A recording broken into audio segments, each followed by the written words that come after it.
السلام علیکم ورحمۃ اللہ وبرکاتہ۔ الحمد للہ رب العالمین والعاقبۃ للمتقین والصلاة والسلام علی سید الانبیاء والمرسلین اما بعد فاعوذ باللہ من الشیطان الرجیم بسم اللہ الرحمن الرحیم ان الصلاة تنہی عن الفحشاء والمنکر صدق اللہ مولانا العلی العظیم۔ بادِ توحید کے متوالو، شمع رسالت کے پروانوں، غوث و خواجہ اور رضا کے چاہنے والوں، آئیے سب سے پہلے ہم اور آپ نہایت ہی ادب اور احترام کے ساتھ اپنے اور ساری کائنات کے مرکز عقیدت جناب محمد الرسول اللہ صلی اللہ تعالی علیہ وسلم کی بارگاہ بے کس پناہ میں جس طرح سے میں آپ کو پڑھاؤں میرے ساتھ مل کر با آواز بلند ہدیہ غلامی درود و سلام کے انداز میں پیش کریں۔ پڑھیں الصلاۃ والسلام علیک یا رسول اللہ۔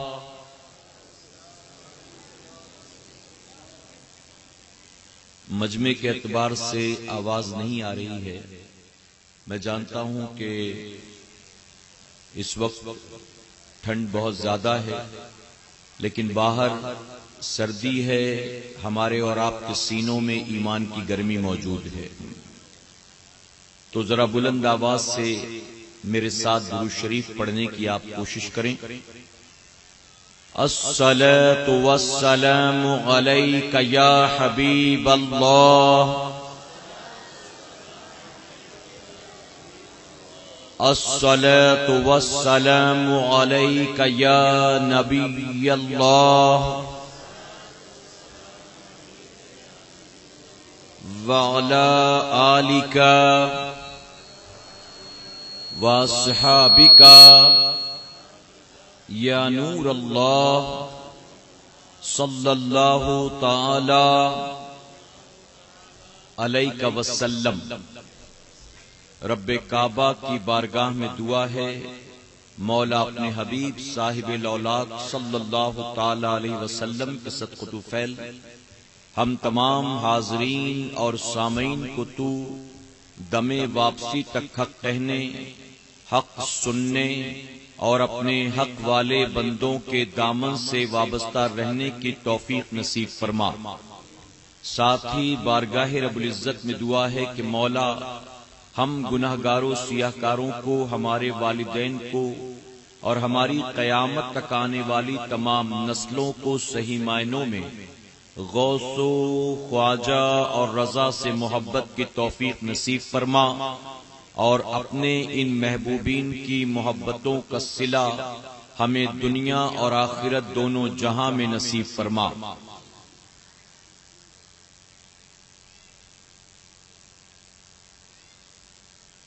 بدل ڈالا ہے اب تو اپنا انداز بیاں ہم نے، بدل ڈالا ہے اب تو اپنا انداز بیاں ہم نے، نہیں تو بند کر دی تھی فرشتوں کی زباں ہم نے، اور وہ معزز تھے زمانے میں مسلمان ہو کر، وہ معزز تھے زمانے میں مسلمان ہو کر، اور تم خوار ہوئے تارک قرآن ہو کر۔ رہ گئی رسم ازاں روح بلالی نہ رہی، رہ گئی رسم ازاں روح بلالی نہ رہی، فلسفہ رہ گیا تلقین غزالی نہ رہی۔ یوں تو سید بھی ہو مرزا بھی ہو افغان بھی ہو، یوں تو سید بھی ہو مرزا بھی ہو افغان بھی ہو، تم سبھی کچھ ہو بتاؤ کہ مسلمان بھی ہو۔ میرے پیارے آقا علیہ الصلوۃ والتسلیم کے پیردیوانوں، راج محل کی سرزمین پر ہم اور آپ اللہ اور اس کے رسول صلی اللہ علیہ وسلم کے ذکر پاک کی اس خوبصورت محفل میں شامل ہیں۔ قابل مبارکباد ہیں وہ تمام حضرات کہ جنہیں اللہ رب العزت نے اس محفل کو سجانے کی توفیق عطا فرمایا، اور قابل مبارکباد ہیں ہم اور آپ کہ جنہیں اللہ رب العزت نے اس محفل میں آنے کی توفیق عطا فرمایا۔ میرے پیارے آقا علیہ الصلوۃ والتسلیم کے پیروانوں، میں علماء اکرام کی موجودگی میں پوری ذمہ داری کے ساتھ یہ بات کہنا چاہوں گا، آپ نے اپنا جتنا بھی وقت اس محفل میں دیا ہو یا جتنا بھی وقت آپ دینے والے ہوں، اللہ رب العزت اگر کل قیامت کے دن آپ کا یہاں ایک لمحہ بیٹھنا بھی قبول فرما لے گا، 2 گھنٹے 3 گھنٹے 1 گھنٹہ نہیں بلکہ ایک لمحہ بھی میرے رب نے یہاں بیٹھنا قبول کر لیا تو کل قیامت کے دن وہی ایک لمحہ آپ سب کی جنت کی ضمانت بن جائے گا۔ اور میرے پیارے آقا علیہ الصلوۃ والتسلیم کے پیروانوں، میں پوری ذمہ داری کے ساتھ یہ کہنا چاہوں گا، سردیوں کی رات میں اس میدان میں آ کر آپ بیٹھے ہیں، اپنا آرام دہ بستر، اپنا نرم گرم بستر چھوڑ کر اگر یہاں آ کر بیٹھے ہیں تو یقیناً یہ آپ کا بیٹھنا کسی دنیاوی مفاد کے لیے نہیں ہے، کاروبار کے لیے نہیں ہے، رشتہ داری کے لیے نہیں ہے، دوست احباب سے ملاقات کے لیے نہیں ہے، بلکہ آپ کا یہاں آ کر بیٹھنا مکمل طور پر اللہ اور اس کے رسول صلی اللہ علیہ وسلم کی رضا کے لیے ہے۔ اور میرے پیارے آقا کے پیروانوں، اگر سردیوں کی رات میں میرے رب نے آپ کا یہاں بیٹھنا قبول کر لیا تو یہی سردی آپ کو قیامت کی گرمی سے بچائے گی انشاءاللہ۔ تو اللہ کا شکر ادا کریں کہ اللہ رب العزت نے ہمیں اور آپ کو اس محفل میں بیٹھنے کی توفیق عطا فرمایا۔ میرے پیارے آقا علیہ الصلوۃ والتسلیم کے پیروانوں، یاد رکھیں، ایسی محفلوں میں کوئی بھی آنے والا اپنی مرضی سے نہیں آتا، آتے وہی ہیں جن کو مولا توفیق عطا فرماتا ہے۔ اشتہارات لگے، اعلانات ہوئے، لوگوں کو دعوت دی گئی SMS کے ذریعے، کال کے ذریعے، لیکن جہاں جہاں تک دعوت پہنچی وہ سارے آئے، یہ ضروری نہیں ہے، بلکہ آتے وہی ہیں جنہیں اللہ توفیق عطا فرماتا ہے۔ تو اگر آئے ہیں تو اس پر اللہ کا شکر ادا کریں کہ میرے کریم، یہ تیرا بڑا کرم اور احسان ہے کہ تو نے ہمیں اپنے ذکر کی محفل میں آنے کی توفیق عطا فرمایا ہے۔ میرے پیارے آقا علیہ الصلوۃ والتسلیم کے پیروانوں، میں نے جس آیت کریمہ کی تلاوت کا شرف حاصل کیا، اپنے شعور کے مطابق اس کی روشنی میں چند معروضات آپ کے گوش گزار کروں گا، اس نیت کے ساتھ کہ جو کچھ بھی میں کہوں رب تبارک تعالیٰ اس پر سب سے پہلے مجھے، اس کے بعد آپ سب کو عمل کی توفیق عطا فرمائے۔ میں اپنی ماؤں، بہنوں اور بچیوں سے بھی گزارش کروں گا کہ میری گفتگو کو توجہ کے ساتھ وہ سنیں کہ میرا بیان صرف مردوں کے لیے نہیں ہے، بلکہ جو کچھ باتیں میں مردوں کے حوالے سے بیان کروں گا وہ تمام کی تمام باتیں خواتین اسلام کے بھی حوالے سے ہوں گی۔ اللہ رب العزت قرآن مقدس میں ارشاد فرماتا ہے، ان الصلاۃ تنہی عن الفحشاء والمنکر، جس کا مفہوم ہے بے شک نماز روکتی ہے بے حیائی اور بری بات سے۔ اللہ رب العزت نے گویا اس آیت کریمہ میں نماز کی 2 خوبیوں کا بیان فرمایا یا نماز کی 2 فضیلتوں کا بیان فرمایا۔ نماز روکتی ہے بے حیائی اور بری بات سے، یعنی برائی سے۔ میرے پیارے آقا علیہ الصلوۃ والتسلیم کے پیروانوں، یہ دونوں چیزیں اگر آج ہم دیکھیں تو پتہ چلے گا ہمارے معاشرے میں زیادہ پائی جاتی ہیں، چاہے وہ بے حیائی ہو، چاہے وہ برائی ہو، چاہے وہ عریانیت ہو، چاہے وہ ننگا پن ہو، چاہے وہ ناچ گانا ہو، چاہے وہ ڈھول گاجا باجا و تماشا ہو، چاہے ایک دوسرے کی غیبت و چغلی ہو، چاہے حسد و کینہ ہو۔ آج اگر دیکھیں گے تو آپ کو پتا چلے گا کہ یہ تمام چیزیں آج ہمارے معاشرے میں بالکل عام ہو چکی ہیں۔ اللہ فرماتا ہے نماز روکتی ہے بے حیائی اور برائی سے۔ میں آپ سے پوچھنا چاہتا ہوں، یہ نماز بے حیائی اور بری بات سے روکے گی تو کسے روکے گی؟ کیا دنیا کے یہودیوں کو روکے گی؟ کیا نصرانیوں کو روکے گی. کسے روکے گی؟ یہ نماز بے حیائی اور برائی سے. کیا چاند سورج کے پجاریوں کو روکے گی؟ کیا پتھر کنکر کے پجاریوں کو روکے گی؟ آخر نماز بے حیائی اور برائی سے روکے گی تو کسے روکے گی؟ تو آپ کو ماننا پڑے گا کہ نماز بلا شبہ بے حیائی اور برائی سے روکتی ہے، لیکن ہر کسی کو نہیں روکتی. یہود و نصارہ کو نہیں روکتی، دنیا کے باطل مذہب والوں کو نہیں روکتی. میں یہاں تک کہوں گا کہ نماز بے حیائی اور برائی سے ہر کلمہ پڑھنے والے کو بھی نہیں روکتی، بلکہ نماز بے حیائی اور برائی سے روکتی ہے تو اسے روکتی ہے جو نمازوں کا پابند ہوا کرتا ہے، جو نماز کے قریب آتا نہیں، جو نماز کبھی پڑھتا نہیں. کیا نماز اس کو بے حیائی اور برائی سے روکے گی؟ پانی کا کام ہے پیاس بجھانا، لیکن پیاسا پانی نہ پیے تو کیا پیاس بجھے گی؟ کھانے کا کام ہے بھوک مٹانا، لیکن اگر بھوکا کھانا کھائے ہی نہیں تو کیا بھوک مٹے گی؟ آپ کے اس گاؤں میں ایک آدمی کسی ایسے مرض میں مبتلا ہے دور دور تک جس کا کوئی ڈاکٹر موجود نہیں. اس مرض کا ڈاکٹر کولکتہ میں، اس مرض کا ڈاکٹر جو ہے وہ مالدہ میں ہے، اس مرض کا ڈاکٹر بامبے میں.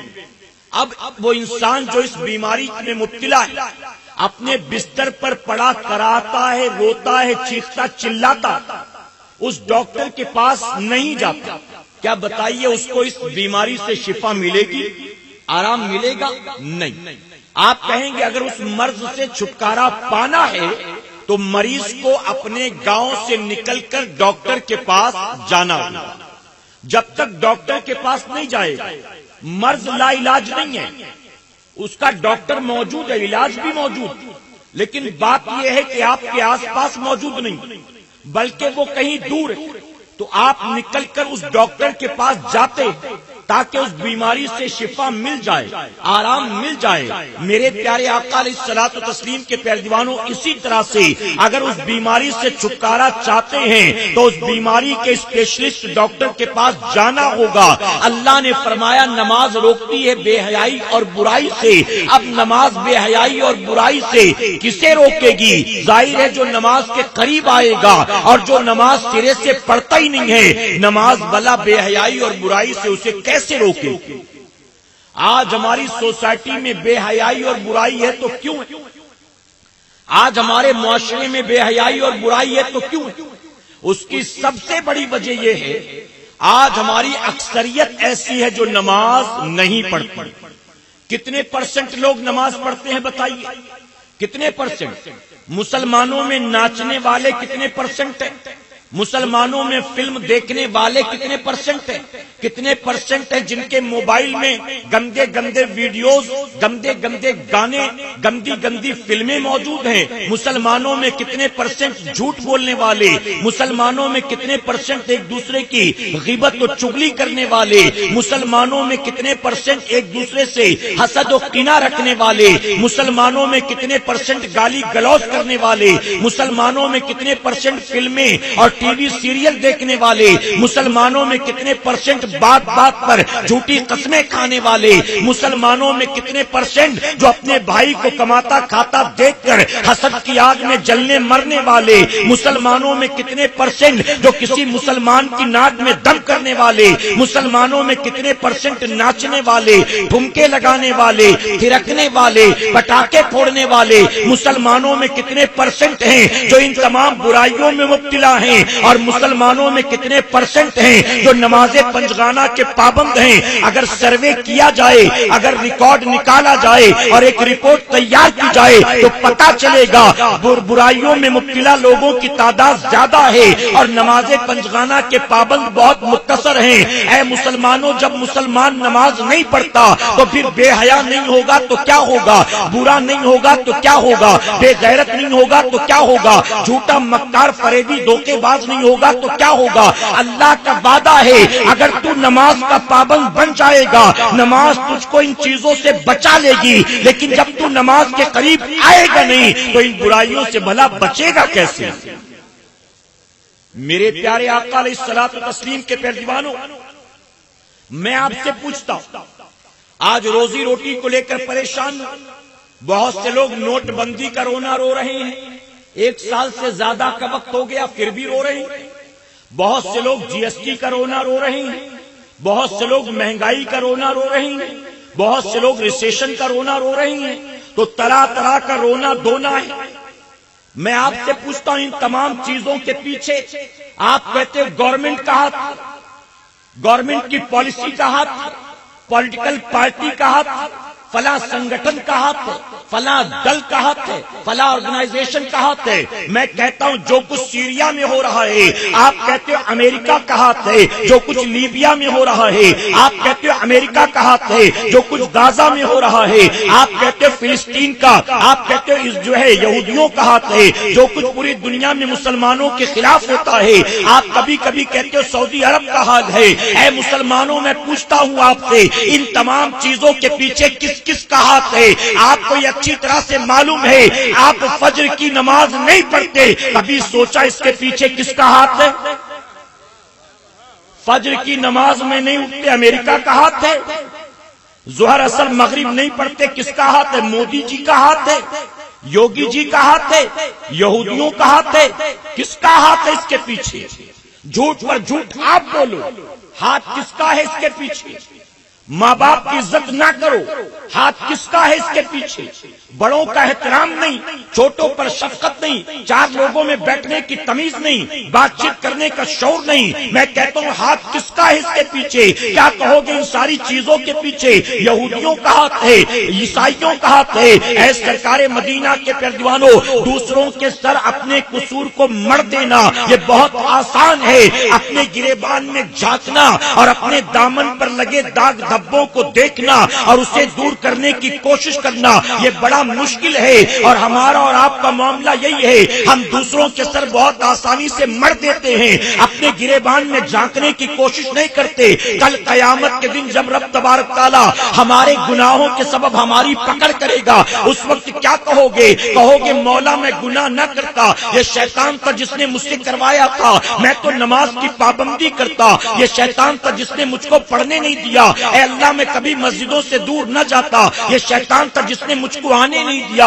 میں قرآن کی تلاوت تو کرنا چاہتا تھا، یہ شیطان تھا جس نے قرآن پڑھنے نہ دیا، میں کبھی جھوٹ نہ بولتا، میں کبھی گالی گلوز نہ کرتا، میں کبھی فلمیں نہ دیکھتا، یہ سب مجھ سے شیطان مردود نے کرایا ہے۔ میں کہتا ہوں قیامت کے دن اگر اپنی زندگی بھر کے سارے گناہ کو شیطان کے سر پر مر دو گے تو کیا رب فرمائے گا شیطان کو جہنم میں ڈال دو اور اس میرے نیک بندے کو جنت میں داخل کر دو؟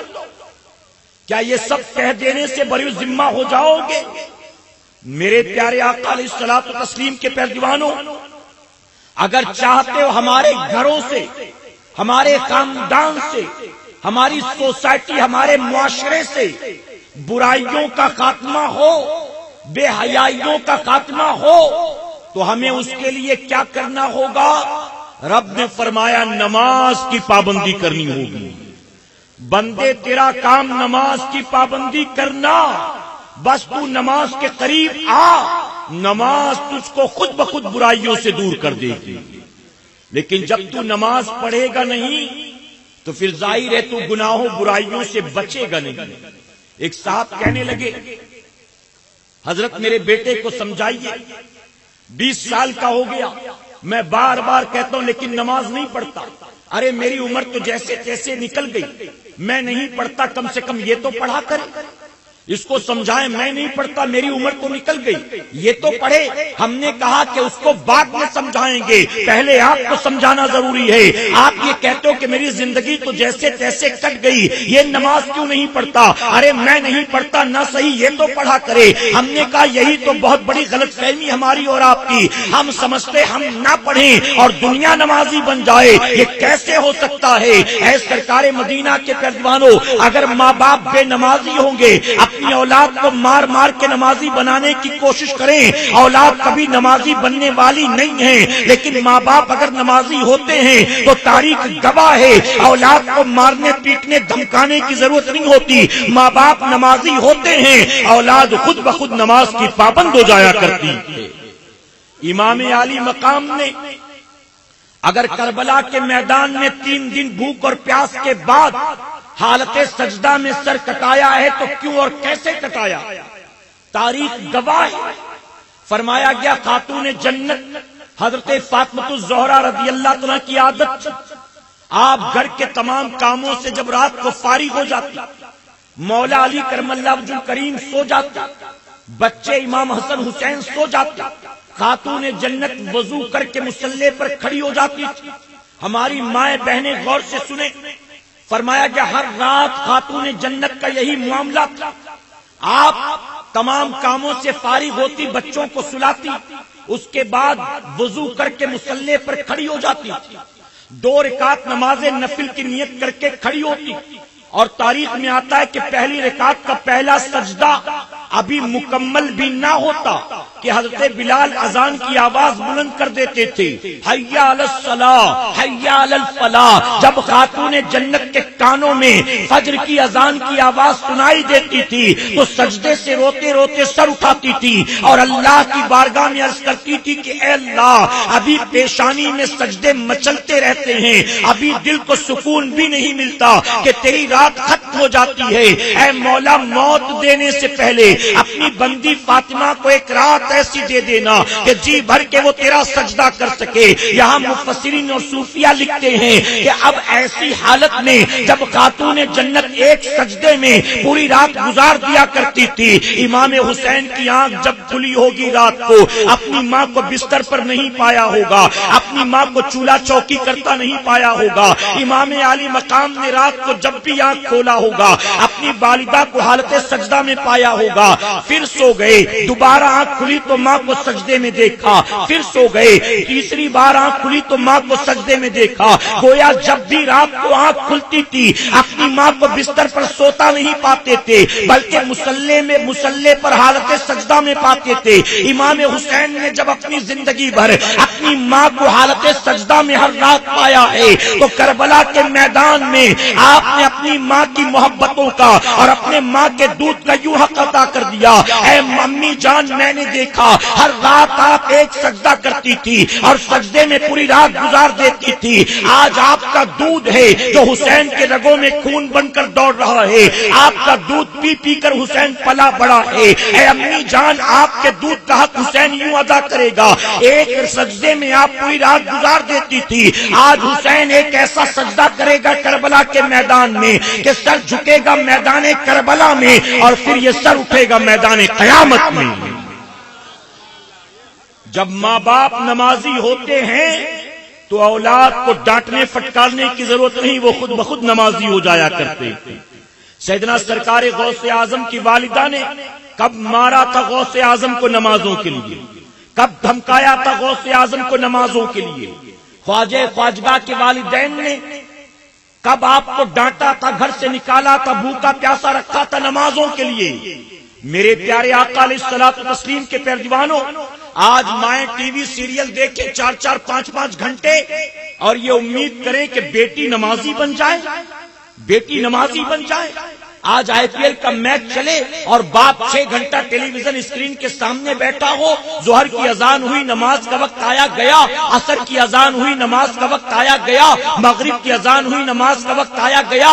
جب بتائیے 40 45 50 سال کے باپ کو اللہ کی نمازوں سے کوئی لینا دینا نہیں ہے تو پھر 18 19 سال کے 8 10 15 20 سال کے اپنے بیٹے سے وہ کیسے امید کر سکتا ہے کہ بیٹا نماز کا پابند ہوگا؟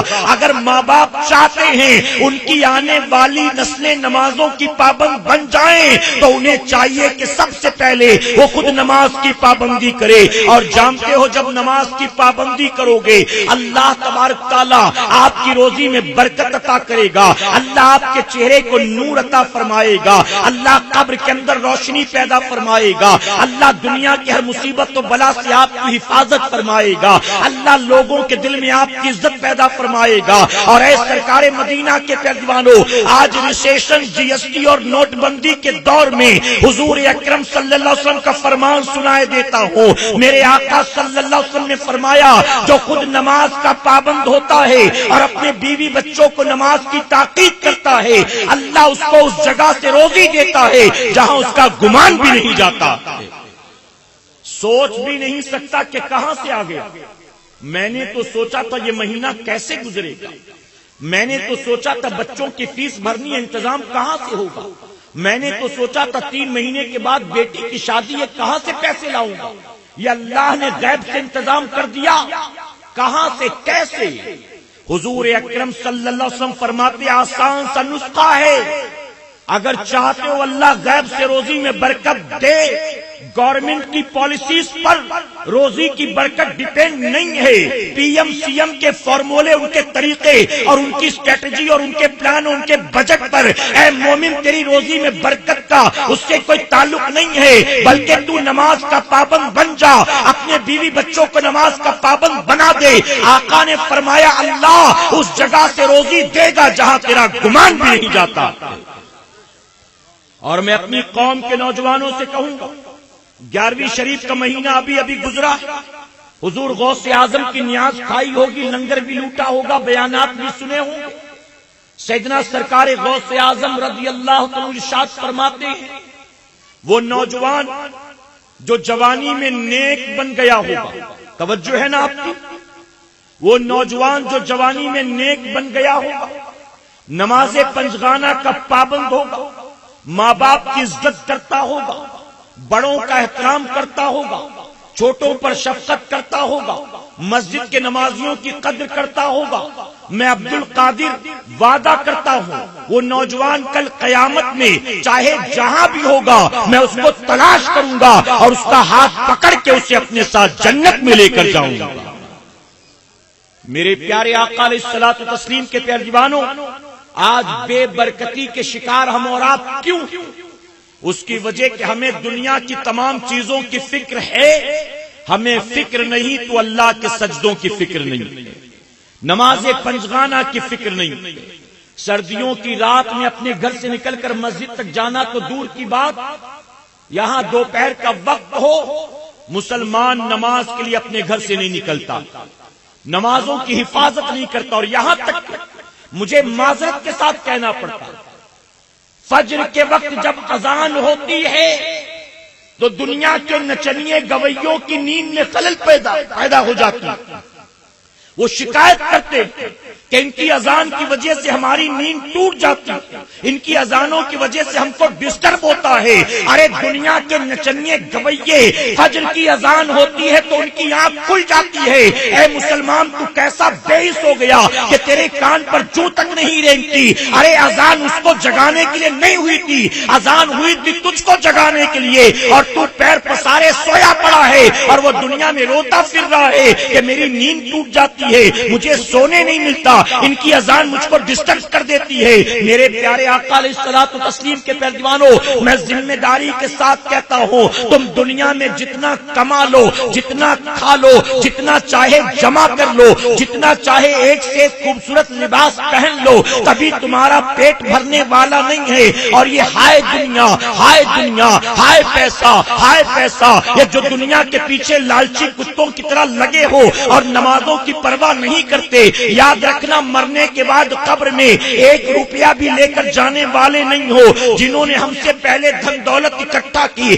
ارے جن کے مکان ہم سے زیادہ خوبصورت تھے، جن کے پاس پہننے کو ہم سے زیادہ بہترین لباس تھے، ہم سے زیادہ اچھی عمدہ غذائیں کھاتے تھے، قبر میں جا کر ذرا دیکھو ان کا حال کیا ہے۔ ان کی قبریں دھسی ہوئی ہیں، گری پڑی ہوئی ہیں، ان کی قبروں پر چوہے بلی دوڑتے ہیں، وہاں کیڑے مکوڑے رینگتے ہیں، ان کی قبر پر کوئی ہاتھ اٹھا کر فاتحہ پڑھنے والا نہیں، ان کی قبروں پر کوئی چراغ جلانے والا نہیں۔ ارے وہ جو دنیا میں ایک وقت پیر پٹک کر چلتے تھے، اکڑ اکڑ کر چلتے تھے، جب وہ نکلتے تھے تو ان کے آگے آگے ہٹو بچوں کے نعرے لگا کرتے تھے، وہ جن کے پاس فوج تھی، اسلحے تھے، تخت و تاج تھا، جن کی توتی بولتی تھی، جن کے سکے چلتے تھے، جن کے پرچم لہراتے تھے، آج ان کی قبروں کا نام و نشان مٹ گیا۔ اے راج محل والوں، تم نمازیں قضا کر کر کے بتاؤ کتنا جمع کر لو گے، اور جمع کر بھی لیا تو قبر میں اپنے ساتھ کتنا لے کر جاؤ گے؟ ہماری آپ کی اوقات کیا ہے؟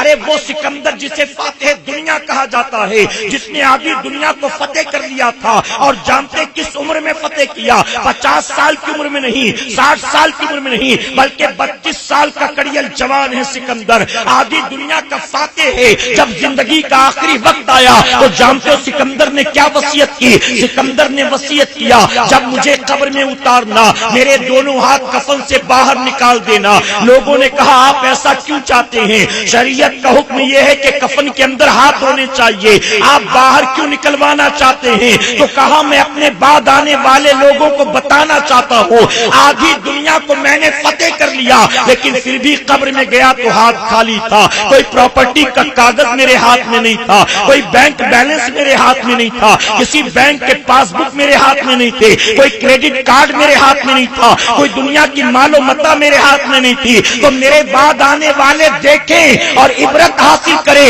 آدھی دنیا فتح کرنے والا سکندر بھی قبر میں اپنے ساتھ کچھ لے کر نہیں گیا، تو تم اللہ اور اس کے رسول کی نافرمانیاں کر کر کے جو دنیا جمع کرتے ہو، بتاؤ قبر میں اپنے ساتھ کتنا لے کر جاؤ؟ میرے پیارے آقا علیہ الصلوۃ والتسلیم کے پہلوانوں، کوئی تخت و تاج والا ہو یا بوریا نشین ہو، ہر کسی کو وہی کچی مٹی کی قبر ملتی۔ کیا بتاؤ دولت مندوں کی قبروں میں ماربل لگے ہوتے ہیں، ٹائلز اور سنگ مرمر لگائے جاتے ہیں؟ نہیں، کچھ بھی نہیں۔ وہی مٹی کی قبر میری تیری بھی اور دنیا کے بادشاہ اور بادشاہ زادے کی۔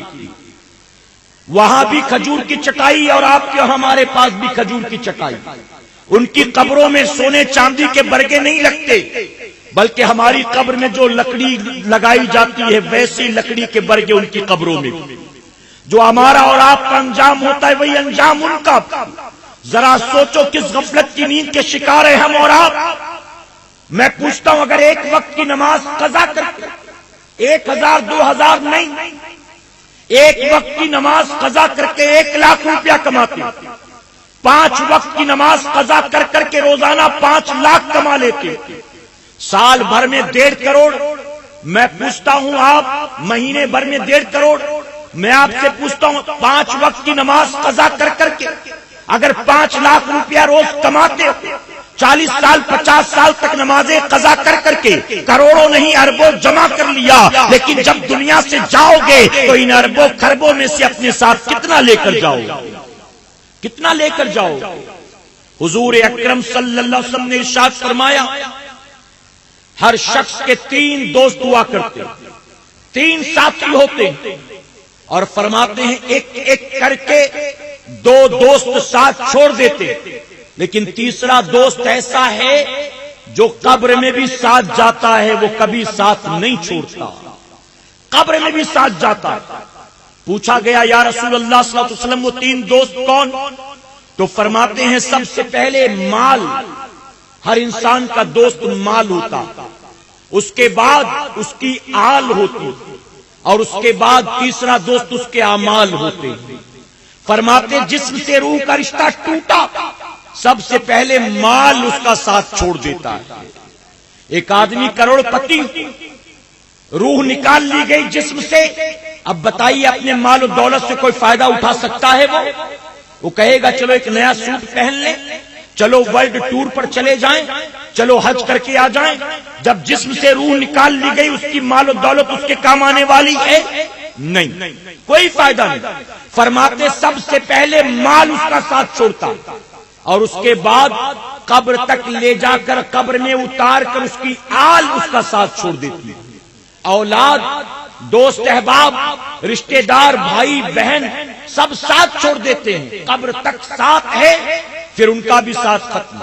اور تیسرا فرمایا میرے آقا صلی اللہ علیہ وسلم نے کہ اعمال، اور اعمال یہ وہ دوست ہے جو نہ مرنے پہ ساتھ چھوڑتا ہے نہ قبر میں اتارنے پر ساتھ چھوڑتا ہے، بلکہ اعمال وہ ہیں جو مرنے والے کے ساتھ قبر میں بھی ساتھ جایا کرتے ہیں۔ اب میں آپ سے پوچھتا ہوں جو قبر میں بھی ہمارا ساتھ دینے والا ہے اس کے لیے ہم کتنی محنت کرتے ہیں، اور جو سب سے پہلے ساتھ چھوڑنے والا ہے ہم اس کے لیے کتنی محنت کر رہے ہیں۔ جو سب سے پہلے ساتھ چھوڑے گا ساری محنت اسی کے لیے جھوٹ بولتے ہیں، اسی کے لیے وعدہ خلافی کرتے ہیں، اسی کے لیے کم ناپتے ہیں، اسی کے لیے کم تولتے ہیں۔ ارے مال و دولت جو سب سے پہلے ساتھ چھوڑے، ہم نے نہ جانے اس کے لیے کیا کچھ کیا ہے۔ باپ کا انتقال ہوا، بڑے بھائی نے باقی 3 بھائیوں کو ڈرا دھمکا کر 20 25 50 دے کر سب کو روانہ کر دیا۔ اور والد صاحب جو چھوڑ کر گئے تھے سب پر اکیلے قبضہ کر لیا اس نے۔ جو حق تھے بھائیوں کے نہ دیا، جو حق تھا بہنوں کا نہ دیا، سب کچھ ہتھیا لیا، بہلا پھسلا کر، ڈرا دھمکا کر۔ میرے پیارے آقا کے پیروانوں میں پوچھتا ہوں، آج جو کسی کی زمین پر قبضہ کیے بیٹھا ہے، آج جو کسی کے مکان دکان پر قابض ہوا بیٹھا ہے، آج جو کسی کے کھیت کھلیان و باغ پر قابض ہوئے بیٹھا ہے، بتاؤ مرنے کے بعد قبر میں کتنا لے کر جائے گا؟ حضور اکرم صلی اللہ علیہ وسلم فرماتے اگر کسی نے کسی کی زمین کا ایک ٹکڑا بھی ہتھیایا، توجہ سے سن لے گاؤں والے خاص کر اس کو، اگر کسی نے اپنے بھائی کی زمین کا ایک ٹکڑا بھی ہتھیایا ہے، اللہ قیامت کے دن اس بندے کو 7 زمینوں کے نیچے دھسا دے گا۔ اسی زمین کے لالچ میں تو نے اپنے بھائیوں کا حق مارا تھا، اسی زمین کے چکر میں پٹی داروں کا حق مارا تھا، اسی زمین کے ٹکڑے کے چکر میں اپنی بہن کا حق نہیں دیا تھا، اب تجھے سزا کے طور پر اسی زمین کے حوالے کیا جائے گا، اور حضور صلی اللہ علیہ وسلم فرماتے 7 زمینوں کے اندر اس کو دھسایا جائے گا۔ اور جانتے یہاں پر ایک بات اور عرض کر، اعلی حضرت عظیم البرکت الشاہ امام احمد رضا خان فاضل بریلوی رضی اللہ عنہ فرماتے یہ تو جبرن ہتھیانے کی بات، آپ کسی سے قرض لیتے اور قرض لینے کے بعد اسے لوٹاتے نہیں، حالانکہ انتظام ہے آپ کے پاس، لیکن ٹال مٹول کر رہے ہیں، بہانے بازی کر رہے ہیں، ہونے کے باوجود بھی نہیں دیتے، تو جانتے ہو اعلیٰ حضرت عظیم البرکت کیا فرماتے؟ فرماتے کل قیامت کے دن تجھے ہر 3 پیسے کے بدلے اپنی 700 رکعت نمازیں بجماعت ادا کرنی پڑیں گی۔ ہر 3 پیسے کے بدلے 700 رکعت نمازیں بجماعت جو تو نے کبھی ادا کی ہو وہ دینا پڑے گا۔ اب ہم اور آپ اگر کسی کے قرضدار ہیں تو کیا 3 پیسے کے ہیں؟ 3 پیسے کس نے دیکھا؟ 3 پیسے کی ویلو کیا ہے؟ یہاں تو لوگ 3-3 لاکھ روپیہ کھا کر بیٹھ جاتے ہیں، ڈکار بھی نہیں لیتے۔ یہاں اپنی ضرورت پر، اپنے وقت پر 3000 لے لیا، 30,000 لے لیا، 3 لاکھ لے لیا، اور اس کے بعد ہزاروں بار آیا گیا لیکن لوٹانے کا نام نہیں لیتا۔ میرے پیارے آقا علیہ الصلوۃ والتسلیم کے پیروانوں، تو اگر کسی کا لے کر آپ اس صورت میں کھا کر بیٹھ جائیں یا جبرن کسی کا کھا پی کر بیٹھ جائیں تو آخرت میں جو اللہ سزا دے گا آج آپ اس کا تصور بھی نہیں کر سکتے ہیں۔ تو میں آپ تمام سے یہ کہنا چاہتا ہوں نماز پنجگانہ کی پابندی کرے، اگر روزی میں برکت چاہتے ہیں تو نماز کی پابندی کرے، اگر اطمینان و سکون کی زندگی چاہتے ہیں تو نماز کی پابندی کرے، اگر چاہتے ہیں اولاد آپ کی اطاعت گزار و فرما بردار بن جائے تو نماز کی پابندی کرے، اگر دنیا کی مصیبت و بلا سے نجات چاہتے ہیں تو نماز کی پابندی کرے، اگر پولیس کورٹ کچہری اور مقدمے کے مسئلے سے آپ بچنا چاہتے ہیں تو نماز کی پابندی کرے، اپنی بیٹی کے لیے غیب سے بہترین رشتے کا انتظام چاہتے ہیں تو نماز کی پابندی کرے، اپنے بیٹے کو چاہتے ہیں کبھی کسی کا محتاج نہ ہو تو نماز کی پابندی کرے۔ اللہ تبارک تعالیٰ کا وعدہ حق ہے۔ اے سرکار مدینہ کے پیروانوں، حضور اکرم صلی اللہ علیہ وسلم نے فرمایا نماز کافر اور مومن کے درمیان فرق پیدا کرتی ہے، نماز دین کا ستون ہے، نماز قبر کا نور ہے۔ حضور صلی اللہ علیہ وسلم فرماتے جو رات کے اندھیرے میں اپنے گھر سے نکل کر اللہ کے گھر کی طرف جاتا ہے اللہ قبر میں اس کے روشنی پیدا فرمائے گا، اس کی قبر میں مولا نور پیدا فرمائے گا۔ میرے پیارے آقا علیہ الصلوۃ والتسلیم کے پیروانوں، خواجہ جنید بغدادی رضی اللہ عنہ آپ فرماتے مجھے وہ خاتون آج بھی یاد ہے، میں 6-7 سال کا بچہ تھا، میں نے ایک عورت کو دیکھا وہ نماز پڑھتی تھی، آپ فرماتے ہیں کہ نماز پڑھنے میں اس کا حال یہ تھا وہ نماز میں کھڑی ہے اور ایک بچھو اس کے پیر میں ڈنک مارتا ہے، آپ فرماتے ہیں میں دیکھتا رہا، اس بچھو نے 1-2 بار نہیں بلکہ 7 بار اس عورت کے پیروں میں ڈنک مارا ہے۔ آپ فرماتے کبھی میں بچھو کے ڈنک کو دیکھتا تھا، کبھی عورت کے چہرے کو دیکھتا تھا، کبھی بچھو کے ڈنک کو دیکھتا تھا۔ آپ سن رہے ہیں توحید نیٹ ورک کی اسلامک آواز، Tauheed network international Islamic YouTube channel. کبھی عورت کے چہرے کو دیکھتا تھا، فرماتے بچھو ڈنک پر ڈنک مارتے جاتا تھا، لیکن چہرے پر کہیں درد کی علامتیں نہیں تھی، چہرے پر کہیں کوئی شکن نظر نہیں آتا، کہیں کوئی تکلیف نظر نہیں آتی۔ کہتے جب وہ خاتون نماز سے فارغ ہوئی تو میں نے کہا کہ مائی، جب تو نماز پڑھ رہی تھی ایک بچھو تیرے پیروں میں مسلسل ڈنک مار رہا تھا، کیا تجھے درد کا احساس نہ ہوا؟ کیا تجھے تکلیف نہ ہوئی؟ ارے کم سے کم جھارکھنڈ والے تو محسوس کر سکتے ہیں، کم سے کم وہ تو سمجھ سکتے ہیں کہ بچھو کا ڈنک کیسا ہوتا ہے۔ ہم تو شہروں میں رہنے والے لوگ ہیں، ہم سنتے ہیں، سن کر گزر جاتے ہیں۔ آپ میں سے کسی نہ کسی کو کبھی نہ کبھی بچھو نے ڈنک مارا ہوگا، اگر نہیں مارا تو کسی مارے ہوئے کو آپ نے دیکھا ہوگا۔ کتنی تکلیف ہوتی ہے اور وہ بندہ کیسے تڑپتا ہے۔ ایک عورت کے پیر میں 7 بار بچھو ڈنک مارے اور وہ اطمینان سے نماز پڑھ رہی ہے۔ آپ فرماتے میں نے کہا مائی، بچھو ڈنک مار رہا تھا، تجھے درد و تکلیف کا احساس نہ ہوا؟ تو جانتے ہو خاتون نے کیا جواب دیا؟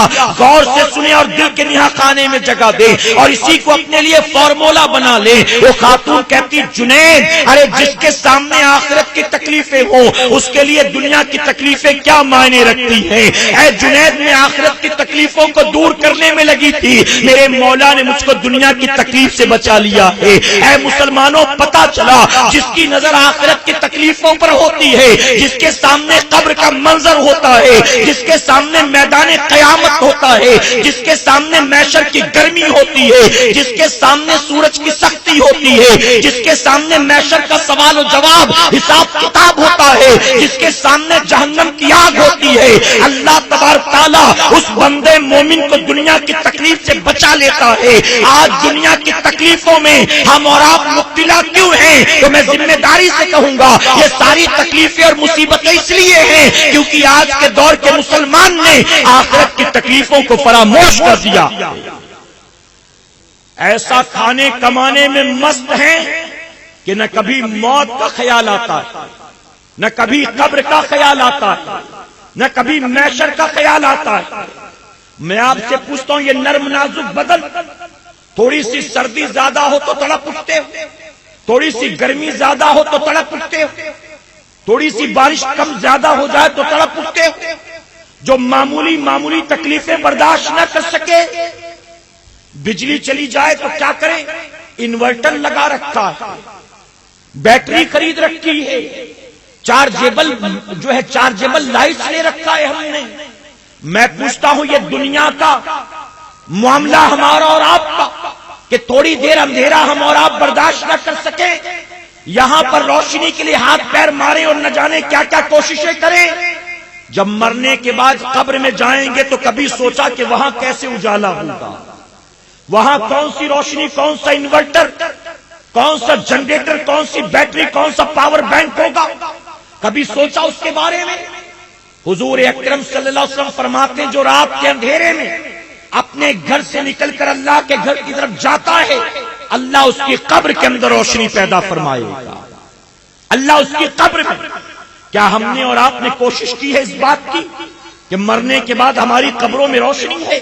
قبروں کی کنڈیشن کو دیکھے، گری پڑی قبریں، دھسی ہوئی قبریں، دوڑتے بھاگتے بلی، چوہے، رینگتے کیڑے مکوڑے، تو اسے اپنی قبر یاد آئے، اسے اپنی موت یاد آئے۔ یہاں جنازے میں ہم اور آپ نکلتے ہیں تو بتائیے جنازے میں ساتھ ہوں تو بھی کیا موت کا خیال آتا ہے؟ ارے جنازے میں جا رہے ہیں پھر بھی واٹس ایپ چل رہا ہے، جنازے میں جا رہی ہے تو بھی بات چیت چل رہی ہے۔ قبرستان میں پہنچے تو قبرستان میں بھی حال یہ ہے کہ ایک دوسرے سے مذاق مستی، ایک دوسرے سے بات چیت۔ کون اپنی قبر کو یاد کرتا ہے ذرا بتاؤ؟ آج کے دور میں ایسا لگتا ہے امرت پی کر آئے ہیں، ہمیں تو موت آنا نہیں، ہم کہاں مریں گے؟ اور بعض لوگ تو یہ سمجھتے ہیں ابھی تو ابا بھی زندہ ہے، ابھی تو دادا بھی زندہ ہے۔ اسرائیل علیہ السلام پہلے دادا کو لے کے جائیں گے، پھر آئیں گے ابا کو لے کے جائیں گے، پھر اس کے بعد ہمارا نمبر آئے گا۔ ابھی 40-50 سال باقی، جب 40-50 سال ابھی باقی ہے تو ابھی سے داڑھی رکھنے کی ضرورت کیا ہے؟ ابھی سے نمازی بننے کی ضرورت کیا ہے؟ ابھی تو دادا جائیں گے، پھر ابا جائیں گے، پھر کہیں ہمارا نمبر، تب تک تو ہم بھی داڑھی رکھ لیں گے، ہم بھی نمازی بن جائیں گے، ہم بھی نیک بن جائیں گے۔ میرے پیارے آقا علیہ الصلوۃ والتسلیم کے پیروانوں، میں کہتا ہوں یہ خیال بھی یقیناً شیطانی وسوسے کے سوا اور کچھ بھی نہیں ہے کہ آپ نے دنیا میں بوڑھوں کو ہی مرتا دیکھا ہے، کیا جوانوں کے جنازے اٹھتے آپ نے نہیں دیکھے؟ ارے جا کر دیکھ لو، بامبے میں ٹرین سے گر گر کر جو روزانہ مرتے ہیں، جو بائک ایکسیڈنٹ میں روزانہ مرتے ہیں، جو چرس گانجا افیم پی پی کر روزانہ مرتے ہیں، ان مرنے والوں میں بوڑھے کہیں نظر نہیں آتے بلکہ جوانوں کی تعداد ہوتی ہے۔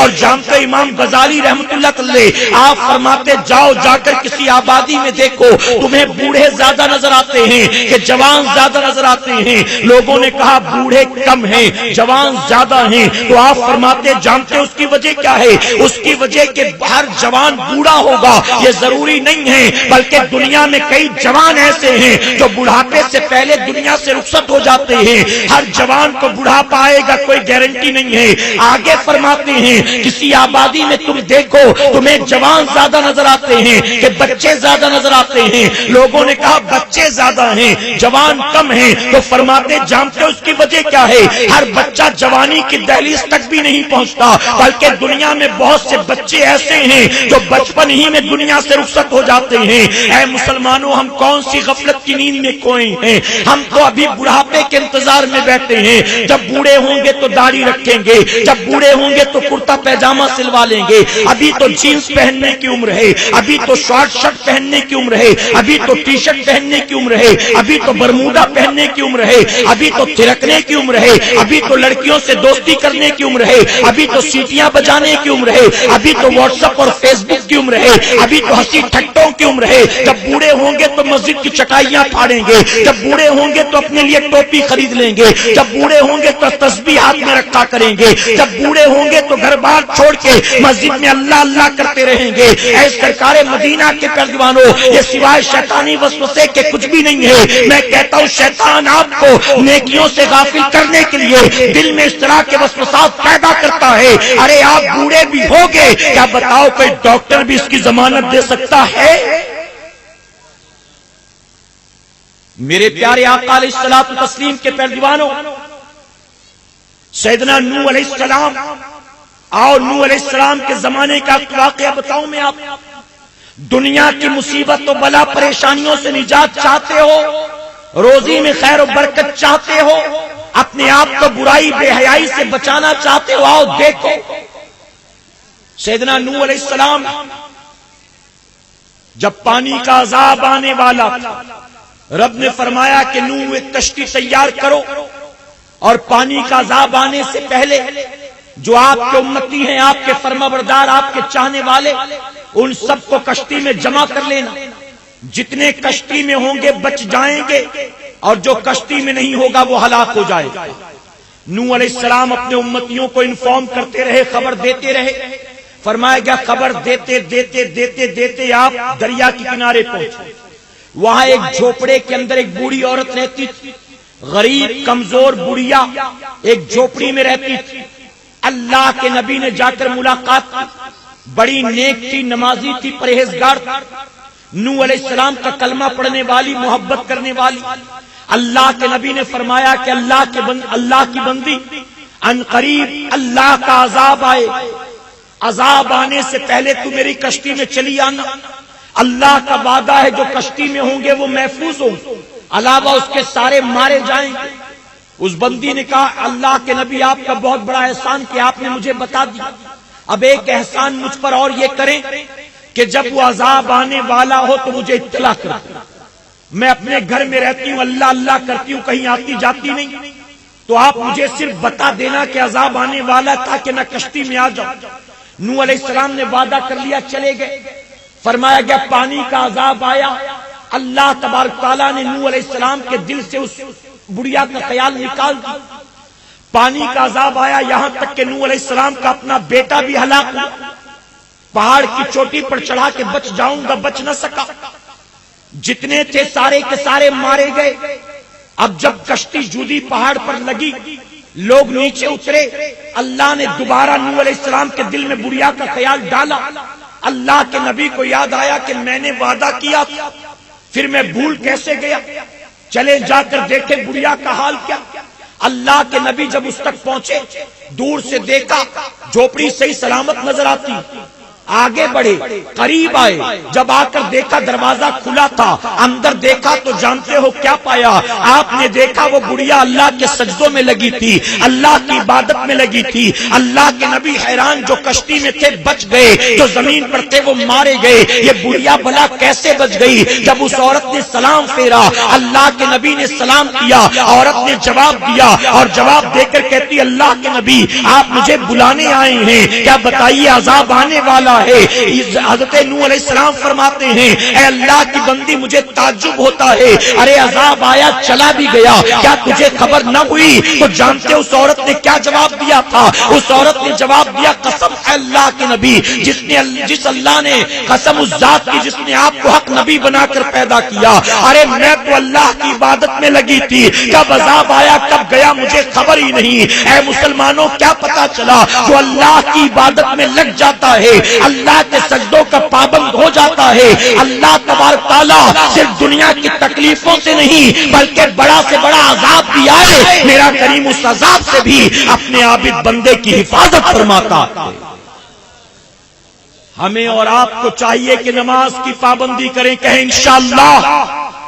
آج معاشرے میں جتنی برائیاں ہیں، بے برکتی ہے، باپ بیٹے کی عزت، باپ بیٹے کا حق ادا نہیں کرتا، بیٹا باپ کی عزت نہیں کرتا، دو بھائی ہیں آپس میں بنتی نہیں، پڑوسی میں آپس میں بنتی نہیں، 20-22 سال کی بہو ساس کی عزت کرتی نہیں، دیورانی جٹھانی میں بنتی نہیں۔ اے مسلمانوں یہ معاملات کیوں ہیں؟ آخر اس کی وجہ کیا ہے؟ ارے ایک گھر کے اندر 2 بھائی 3 بھائی 4 بھائی بچپن سے پال پوس کر ساتھ بڑھتے ہیں، ساتھ کھاتے پیتے کھیلتے کودتے اسکول آتے جاتے ہیں، دن میں کسی بات کو لے کر لڑائی جھگڑا بھی ہو جائے، رات دسترخوان پر ساتھ بیٹھ کر کھاتے ہیں، بستر لگتا ہے تو ساتھ سوتے ہیں، لیکن جب وہی جوان ہوتے ہیں، دنیا کی مال و دولت کا جب ان کے دل میں اس کی محبت پیدا ہوتی ہے، جب انہیں پتا چلتا ہے کہ کس چیز کی کیا اہمیت ہے، میرے لیے کون سی چیز زیادہ ویلیویبل ہے، تو جانتے ہو کیا ہوتا ہے؟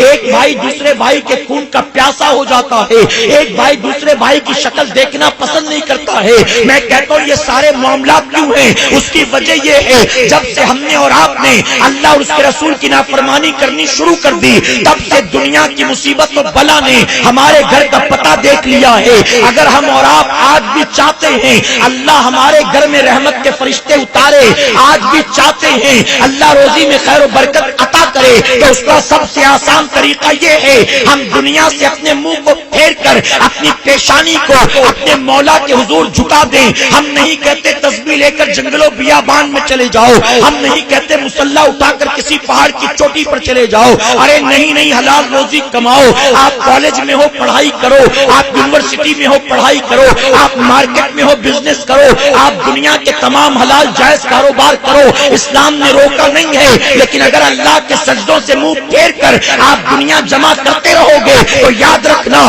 دنیا بھی ہاتھ آنے والی نہیں ہے اور آخرت بھی ہاتھ آنے والی نہیں ہے۔ اور اگر آپ نے نماز پنجگانہ کی پابندی کی اور حلال روزی کمایا، میں کہتا ہوں نہ کماؤ لاکھوں ہزاروں بلکہ مٹھی بھر بھی ہو، اگر نماز کے پابند ہو اللہ اس مٹھی بھر میں اتنی برکت دے گا کہ زندگی میں کبھی کسی کے محتاج نہیں ہوں گے انشاءاللہ۔ میں آپ سے پوچھتا ہوں، آپ کہیں نوکری کرتے ہیں، آپ کسی دفتر میں کسی فیکٹری میں جاب کرتے ہیں، اچانک والد صاحب کی طبیعت خراب، بچے کی اسکول میں فیس بھرنا ہے، بیوی کی ڈیلیوری کا معاملہ، بہن کی شادی کا معاملہ، اچانک ایک بڑا خرچ سر پر، توجہ ہے نا آپ کی، ایک بڑا خرچ سر پر اچانک۔ اب جہاں 10 سال سے نوکری کر رہے ہیں، اپنے اس مالک سے جا کر قرض مانگیں گے، ایڈوانس مانگیں گے، ادھار مانگیں گے کہ بازو والی دکان یا بازو والی فیکٹری میں جا کر مانگیں گے؟ بتائیے ذرا۔ اگر آپ نے اپنے مالک سے نہ مانگا، جہاں نوکری کرتے ہیں اس سے نہ مانگا، بلکہ آپ آگے بڑھ کر گئے کسی اور سے مانگا، تو ظاہر ہے کہ وہ شخص کیا سمجھے گا؟ وہ یہی سمجھے گا کہ جس کے یہاں نوکری کرتا ہے لگتا ہے اس نے دینے سے انکار کر دیا، اس لیے میرے سامنے ہاتھ پھیلانا پڑا۔ ورنہ 10 سال سے جہاں نوکری کر رہا تھا اس کو اس سے مانگنا چاہیے، اور 10 سال سے وہاں نوکری کر رہا اس کے مالک کو پہلے اس کی مدد کرنی چاہیے۔ اگر وہاں نہ مانگ کر میرے پاس آیا تو اس کو یقین ہے کہ وہ نہیں دے گا، میں دوں گا۔ اور میں پوچھتا ہوں کہ اگر مالک کو پتا چلے گا تو بتائیے اس کو برا لگے گا کہ نہیں لگے گا؟ ارے تجھے مانگنا ہی تھا تو تم مجھ سے مانگتا، تو نے وہاں جا کر کیوں مانگا؟ تو نے وہاں ہاتھ پھیلا کر میری بے عزتی کر دی، تو نے اس سے مانگ کر میری بے عزتی کر دی، اب وہ میرے بارے میں کیا سوچے گا؟ میں پوچھتا ہوں جہاں نوکری کرتے 10 12 15 سال سے اگر اپنے وقت پر ضرورت پر اس سے نہ مانگ کر کہیں اور مانگو تو مالک ناراض ہو جاتا۔ ارے صبح شام جس مولا کی بارگاہ میں اپنی پیشانی کو جھکاتے ہو اور اس کی تعریفیں کرتے ہو، اس کے سامنے ہاتھ پھیلاتے ہو اور بھیک مانگتے ہو، میں پوچھتا ہوں جب آپ کو کوئی مصیبت آئے گی، ضرورت آئے گی، پریشانی آئے گی، کیا اللہ کی رحمت گوارا کرے گی؟ صبح شام سجدے میرے کرتا ہے، اب ہاتھ کسی اور چوکٹ پر پھیلائے، ہاتھ کسی اور کے دربار میں جا کر پھیلائے، اللہ کی رحمت گوارا نہ کرے گی۔ بلکہ بندے میں ذمہ داری سے کہوں گا تو نماز کا پابند بن جا، تیری ضرورتیں بھاگ کے آئیں گی، اللہ کی طرف سے انتظام پہلے آ جائے گا۔ تو نماز کا پابند بن تو صحیح۔ یہاں قرآن شریف سے ایک واقعہ بیان کروں گا۔ میرے پیارے آقا کے پیروانوں، توجہ ہے نا آپ کی؟ آپ تھکے تو نہیں؟ بہت غور سے سنیں آپ بھی اور ہماری مائیں بہنیں بھی۔ اللہ رب العزت نے قرآن مقدس میں ایک قوم کا ذکر بیان کیا۔ یہ قوم وہ تھی جو دریا کے کنارے بستی تھی، دریا کے کنارے رہتے تھے، مچھلیاں مارتے تھے اور بازار میں لے جا کر بیچا کرتے تھے۔ بڑی خوشحال زندگی تھی ان کی، بڑی خوشحال۔ صبح نکل جاتے تھے، سورج نکلنے سے پہلے پہلے مچھلیاں مار کر بازار آ جاتے اور 2-3 گھنٹے میں مچھلیاں بیچ کر اطمینان سے گھر لوٹ آتے۔ دن بھر بیوی بچوں کے ساتھ رہتے، کھاتے پیتے آرام کرتے۔ اللہ نے ان کو ایک آزمائش سے گزارا۔ اللہ تبارک تعالیٰ نے فرمایا اب آج کے بعد تم سنیچر کے دن مچھلی کا شکار نہیں کرو، تم 7 دن شکار کرتے ہو تم، لیکن اب میری رضا کے لیے ایک دن کی تمہیں قربانی دینی ہوگی، ہفتے کے دن تم شکار نہیں کر سکتے۔ لوگوں نے کہا کوئی مسئلہ نہیں، 7 دن کماتے تھے، اب 6 دن کمائیں گے، ایک دن چھٹی کریں گے، ایک دن آرام کریں گے، پورا دن بیوی بچوں کے ساتھ۔ اب سنیچر کے دن شکار کرنا بند کر دیا انہوں نے۔ کچھ دن تو رکے رہے، لیکن کچھ دنوں کے بعد جانتے کیا ہوا؟ ہفتے کے دن جب دریا کے کنارے سے گزرے تو انہوں نے دیکھا کہ دریا کے اندر اس دن باقی دنوں کے مقابلے زیادہ مچھلیاں نظر آ رہی۔ باقی 6 دن جتنی مچھلیاں ہوتی تھی اس سے زیادہ مچھلیاں آج۔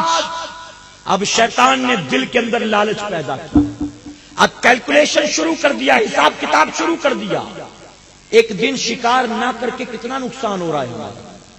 7 دن کماتے کھاتے تھے، مزے کی زندگی تھی، اللہ نے ایک دن کی پابندی لگا دی، اب ایک دن کا نقصان کتنا ہو رہا ہے ہمارا۔ اگر آج کے دن اجازت ہوتی تو آج تو سب سے زیادہ مچھلیاں ہاتھ لگ جاتی۔ اب دل کے اندر یہ بات، خیال یہ پیدا ہو گیا۔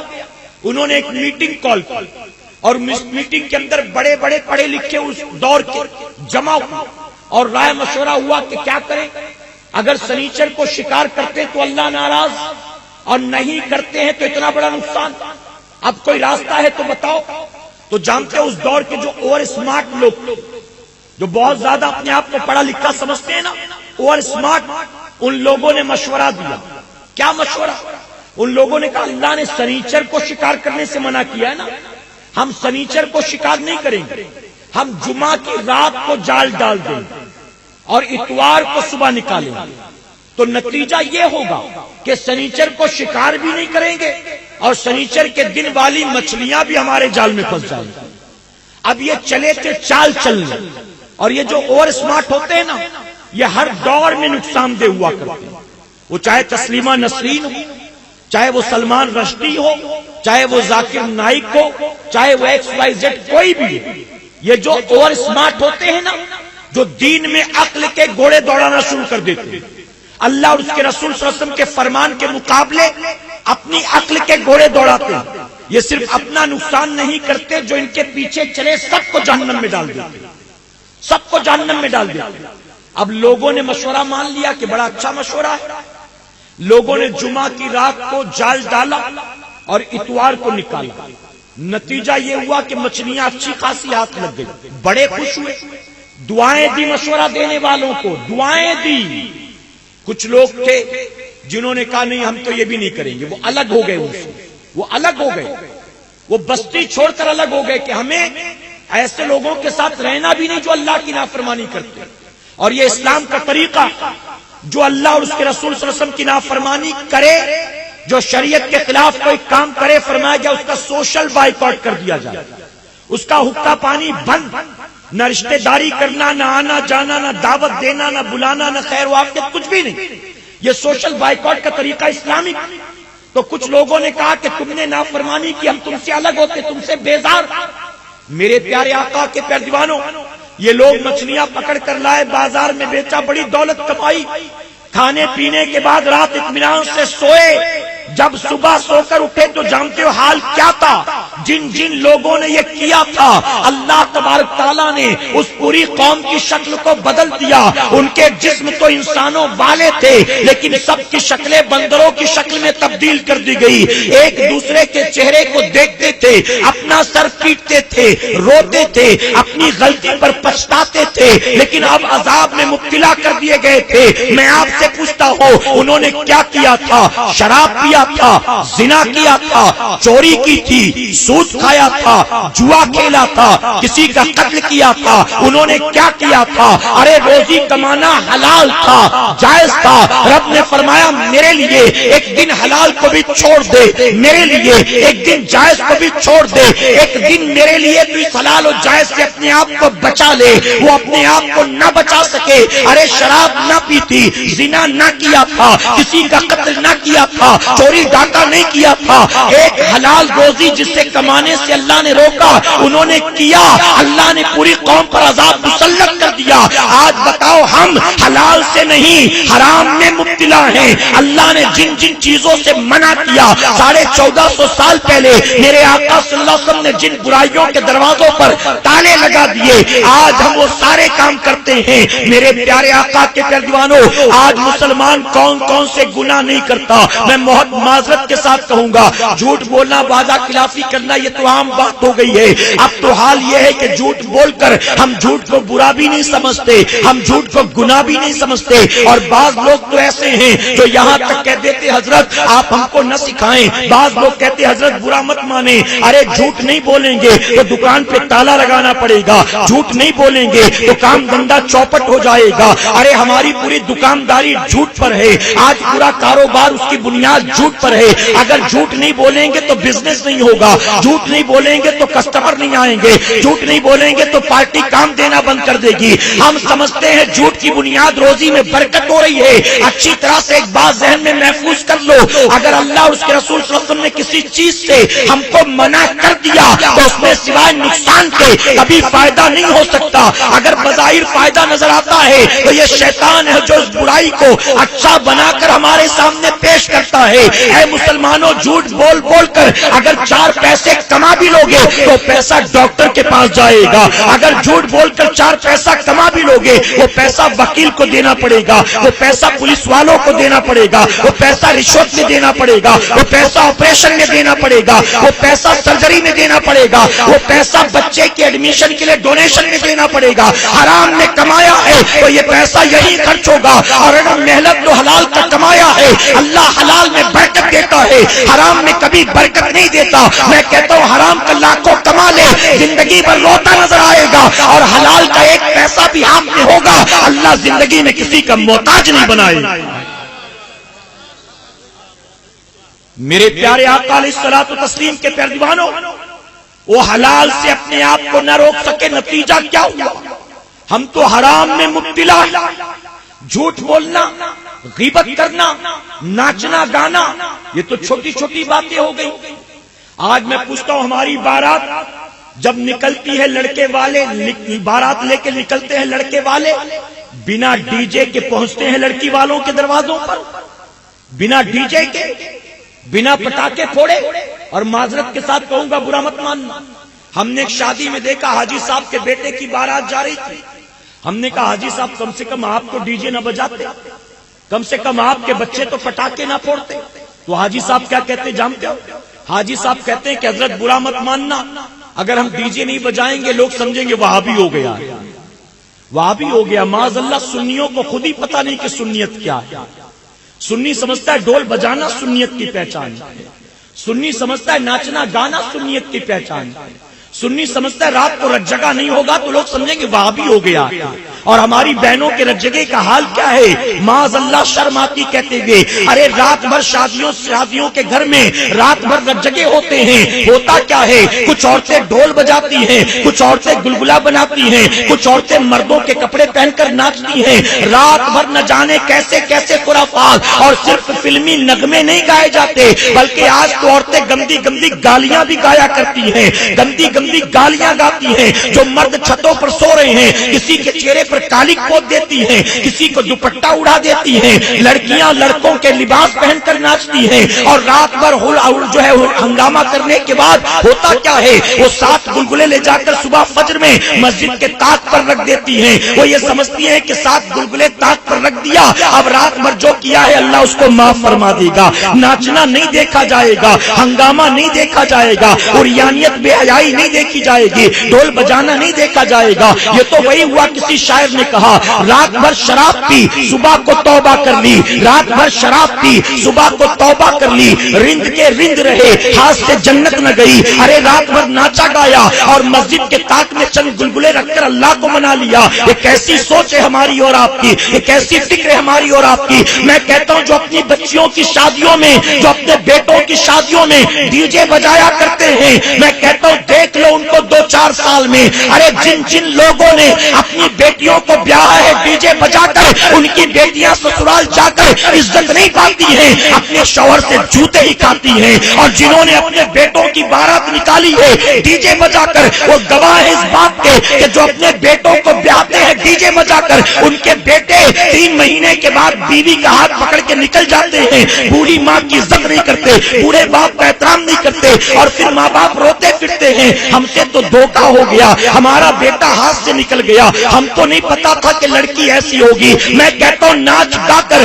اللہ رسول کی نافرمانی کر کے اگر تم شادیاں کرو گے تو یقیناً نحوستیں گھر میں آئیں گی. اور میں کہتا ہوں بنا ناچ گانے ڈھول گاجے باجے کے اپنی بیٹیوں کو بیاہ ہو. اے مسلمانوں، جہاں تمہاری بیٹیاں جائیں گی اللہ گھر میں برکت دے گا اور گھر والوں کے دل میں بچی کے لیے عزت دے گا. ہم نے سمجھا یہ ڈول گاجا باجا سنیت کی پہچان نہیں بجائیں گے لوگ کہیں گے وہابی ہو گیا ہے. معاذ اللہ، کیسی فکر ہے، کیسی فکر. حضور صلی اللہ علیہ وسلم نے 11 نکاح فرمائے.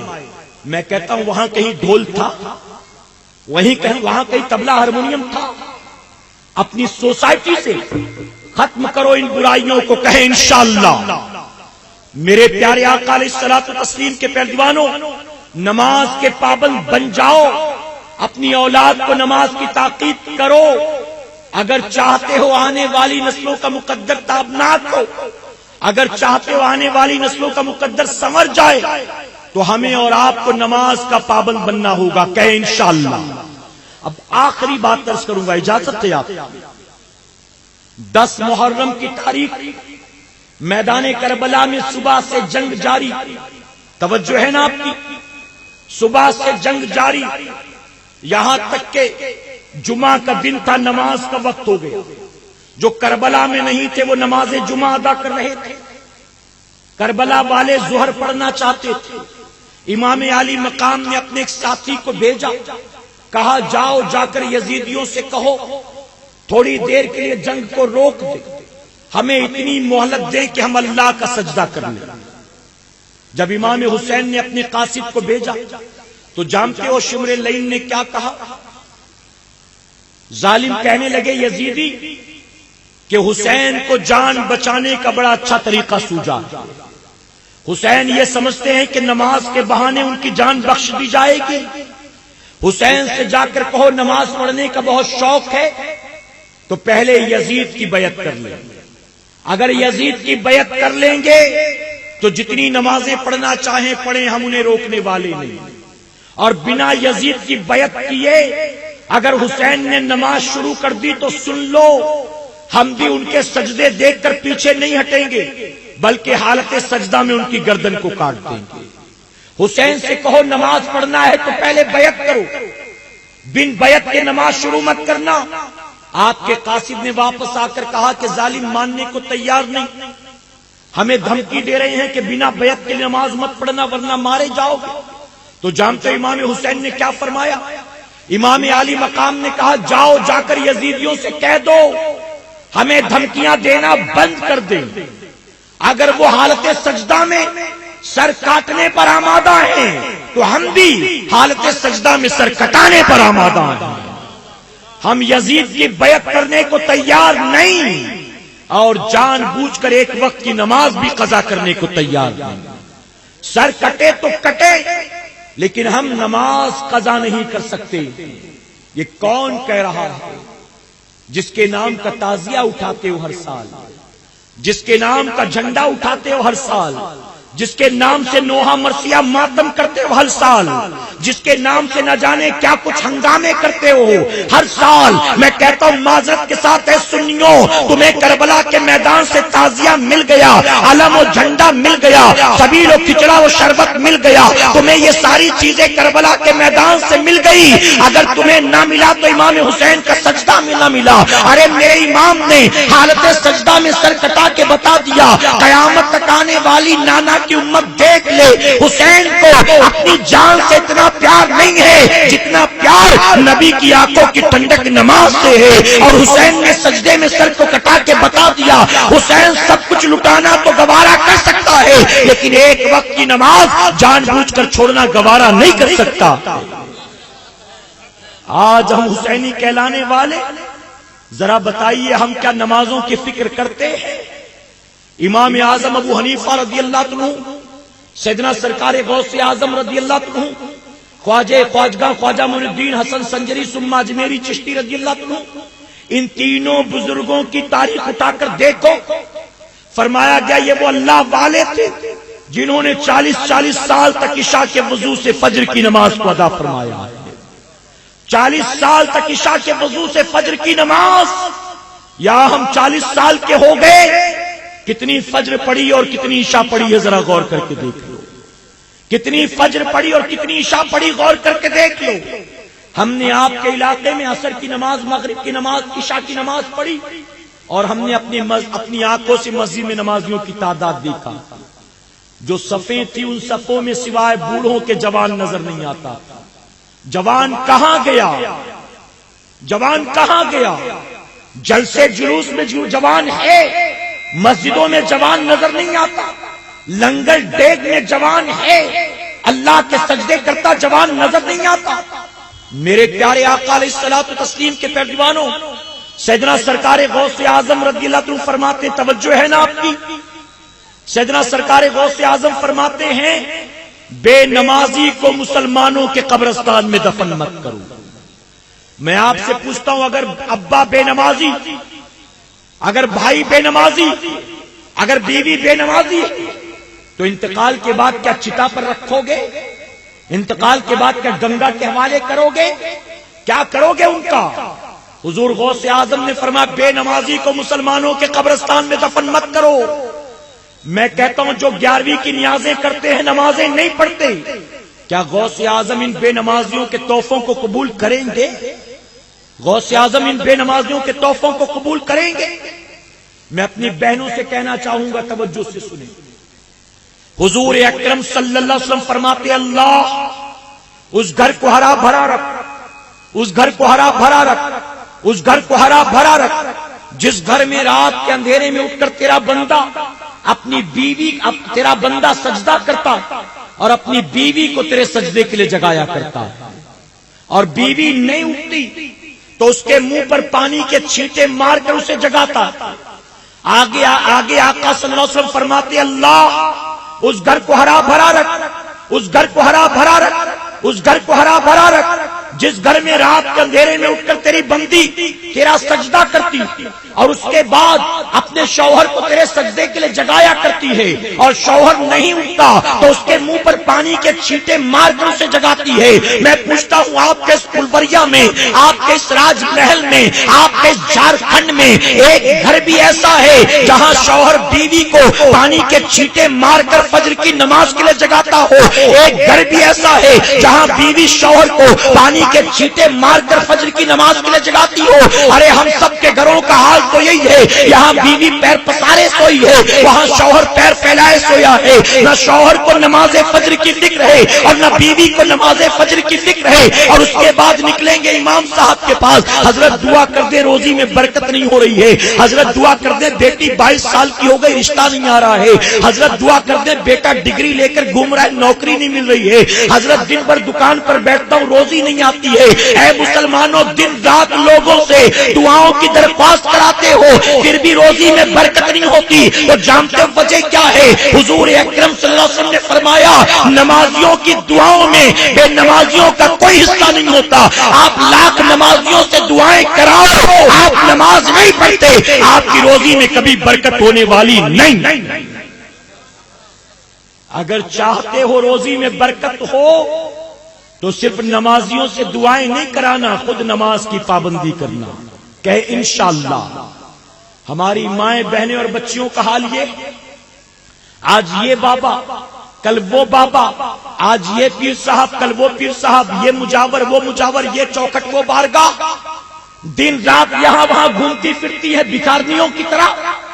یہ سوچتی ہے 11 روپے کی تعویذ کہیں ملے اور میرے شوہر کو 11 لاکھ کا منافع ہو جائے، 51 روپے کی تعویذ لے لوں اور بیٹی کو کسی لکھپتی کا رشتہ مل جائے، 101 روپے کی تعویذ لے لوں اور بیٹے کو کسی انٹرنیشنل کارپوریٹ کمپنی میں جاب مل جائے، لاکھوں کی پیکج ڈیل والا۔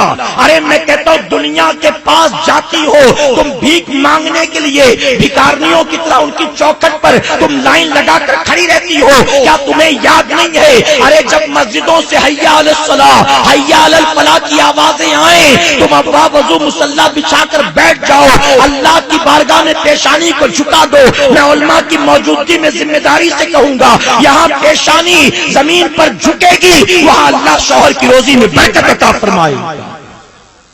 حضور اکرم صلی اللہ علیہ وسلم فرماتے ہیں فجر کے وقت اللہ کی رحمت کے فرشتے اترا کرتے ہیں، فجر کے وقت بندے مومن کی روزی تقسیم کی جاتی ہے، فجر کے وقت روزی بانٹی جاتی ہے۔ اب فجر کے وقت کھڑکی دروازہ بند کر کے کھڑے رہیں گے، سوئے رہیں گے، تو کیا بتاؤ فرشتے دروازے پہ انتظار کریں کہ بابو صاحب 8 بجے اٹھیں گے تو روزی دے کے جائیں گے ان کی، لاڈ صاحب 9 بجے اٹھیں گے تو روزی دے کے جائیں گے ان کے، فرشتے انتظار کریں گے؟ ارے پوسٹ مین آدھار کارڈ لے کر آتا ہے گھر پہ نہیں ہو تو واپس چلا جاتا ہے، پاسپورٹ لے کر آتا ہے گھر پر نہیں ہو تو واپس چلا جاتا ہے، انتظار نہیں کرتا کہ شام 6 بجے آؤ گے تو دے دوں گا، نہیں۔ میں پوچھتا ہوں ہر صبح فجر کے وقت اللہ کی روزی کے فرشتے آتے ہماری اور آپ کی روزی لے کر، لیکن ہم پیر پسارے سوتے ہوں تو کیا بتاؤ فرشتے انتظار کریں گے دروازے پہ؟ میرے پیارے آقا کے پیروانوں، آج سنی دعوت اسلامی کے اس اجتماع میں اٹھنے سے پہلے ہم سب کو عہد کرنا ہے ہم نماز کی پابندی کریں گے۔ کہ انشاءاللہ نمازوں میں کاہلی، سستی، ٹال مٹول، بہانے بازی کچھ بھی نہیں۔ ہر مسلمان طے کر لے، ہماری مائیں بہنیں طے کر لیں، دنیا ادھر کی ادھر ہو جائے، ٹرین چھوٹتی ہو چھوٹے، فلائٹ مس ہوتی ہو مس ہو، پارٹی روٹتی ہو روٹے، کسٹمر بھاگتا ہو بھاگے، لیکن نماز ہم نہیں چھوڑیں گے۔ اس کی وجہ کہ دنیا کا کوئی انسان رزاق نہیں ہے، رزاق میرا پروردگار ہے۔ اللہ اپنے محبوب پاک کے صدقے ہمیں آپ کو سب کو کہنے سننے سے زیادہ عمل کی توفیق عطا فرمائے۔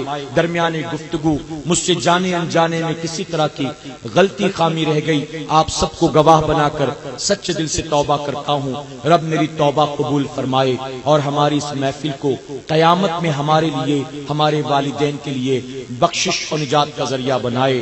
وما علینا الا البلاغ۔ میرے پیارے آقا کے پیروانوں، آپ کے انتظار کی گھڑی گھڑیاں ان قریب ختم ہونے والی ہیں. انشاءاللہ امیر سنی دعوت اسلامی حافظ قاری مولانا محمد شاکر نوری صاحب قبلہ ان قریب تشریف لانے والے ہیں، لیکن آپ کو حضرت کی تشریف آوری سے پہلے مفتی زبیر احمد صاحب قبلہ مصباحی برکاتی کا خطاب سماعت کرنا ہے. میری گزارش ہے جس طرح سے آپ نے ہمارے ناطقاں حضرات کو سنا ہے، ہم مہمان ہیں، آپ میزبان ہیں، اور الحمدللہ مجھے خوشی اس بات کی آپ اچھے میزبان ثابت ہوئے ہیں کہ رات کے اندھیرے میں، سردیوں کی رات میں اب تک بیٹھے ہوئے ہیں. اللہ سب کو جزائے خیر عطا فرمائے. اس نیت کے ساتھ بیٹھے رہیں. آخر میں ذکر، دعا، صلاۃ والسلام میں شریک ہو کر آپ جائیں گے، یعنی درمیان میں اٹھ کر نہیں جائیں گے. ہاں سردیوں کا موسم ہے، کوئی اپنی ضرورت کے تحت جائے، فارغ ہو کر واپس آ جائے، لیکن جب تک اجتماع مکمل نہیں ہوتا آپ نہیں جائیں گے. میرے پیارے آقا کے پردیوانوں، ہمارے ساتھیوں نے شاید بتایا ہو،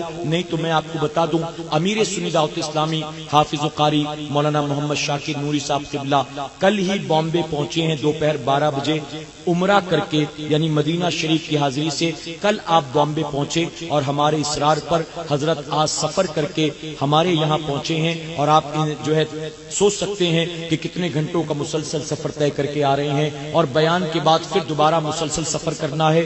کل بامبے میں ہمارے مرکز پر حضرت کا خطاب ہے، اور پھر پرسوں صبح گلبرگہ شریف خواجہ بندہ نواز کی بارگاہ میں آپ کی حاضری، وہاں ہمارا سالانہ اجتماع ہے تو وہاں آپ کی حاضری ہوگی. تو مسلسل حضرت سفر پر ہیں. اب اتنی دور کا سفر طے کر کے وہ آپ کے لیے آئے ہیں، تو میں امید کرتا ہوں آپ بھی حضرت کا خطاب سن کر اور صلاۃ والسلام دعا میں شریک ہو کر ہی جائیں گے کہ انشاءاللہ. کم سے کم اس نیت سے بیٹھے رہیں. ہم تو یہاں تھے، کم سے کم ان آنکھوں کو آج دیکھ لیں جو آنکھیں گنبد خضرا کی زیارت کر کے آ رہی ہیں. ان آنکھوں کو دیکھ لیں جنہوں نے مفتی اعظم کی زیارت کی ہے. اس چہرے کو دیکھ لیں. میرے پیارے آقا کے پردیوانوں، اس نیت سے بیٹھے رہیں. اللہ ہم سب کو کہنے سننے سے زیادہ عمل کی توفیق عطا فرمائے. وما علینا الا البلاغ. السلام علیکم.